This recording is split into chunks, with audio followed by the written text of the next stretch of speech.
Hello readers, today I'm going to be talking about text features, which is to say the parts of a text that aren't just words. We look at text features to get a better understanding of what the text is all about. Although they're not words, like I said, text features help our reading comprehension. So what's a good example of a text feature? Well, let's start with, say, a map. Maps are a great example of a feature of the text that isn't made up of words. So this is a social studies textbook.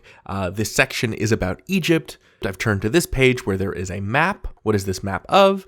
Well, we can look at this part here. This text here over on the side is a caption. It's something that can tell us about an image.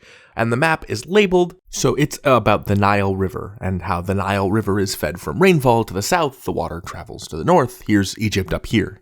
Don't focus too much on the details of this being about the Nile and stuff. Really what we're talking about is here is an image, there is a caption next to the image. Reading the caption helps us understand what's in the image, and looking at the image helps us understand what's in the caption. So we've got maps, we've got images, and that can be illustrations, photos, blueprints, anything really. And if we go back to our social studies textbook, we can see here there's this image. And just looking at the image on its own, we might not be able to tell what that is exactly. But again, there is another helpful little caption over to the side that says this is an aerial view of the Nile. So now we know what this is. And that can help ground us as we go through the rest of the text, which is also, I assume, about the Nile River and ancient Egypt.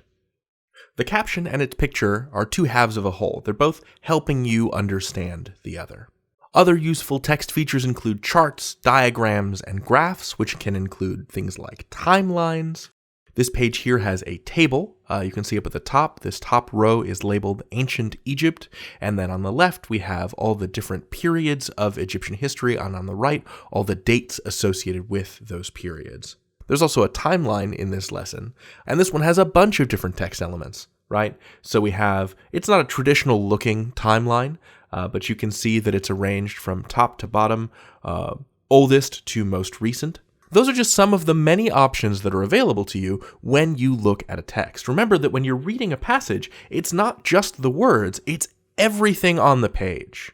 Sometimes I even like to familiarize myself with the charts or the diagrams or the images on the page before I start reading, before I really get down to the business of reading the paragraphs, because that helps me get rooted. It helps me anchor myself in what the text is going to be about. I look at the pictures, I skim the captions just to say, okay, what's going on here?